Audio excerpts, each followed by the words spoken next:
నాకు టికెట్ ఇచ్చినప్పుడు నేను ఓడిపోతా, నాకు చేత కాదు, నాకు భయం అని పోవాలనా? నాకు టికెట్ ఇచ్చిండ్రు, నేను చేసే పని నిజాలు. అభిమన్యుడు ఎందుకు పోతాడు? పద్మవ్యూహంలోకి ఎందుకు పోతాడు అభిమన్యు? తెలియదా? కానీ ధర్మయుద్ధం నేను చేయాలని పోయిండు. నేను టికెట్ ఇచ్చినందుకు ధర్మబద్ధంగా యుద్ధం చెయ్యాలని పోయినా.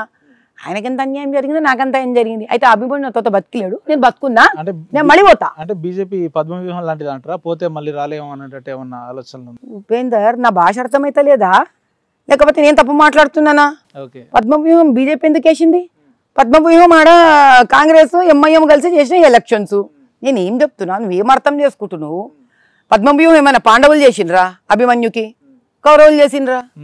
ఇట్లనే నా వాళ్ళే నాకెందుకు ఇస్తారా పద్మవ్యూహం వేస్తారు? నా పోరాడే శక్తిని చూసి పోరాడని పంపించిండ్రు నన్ను.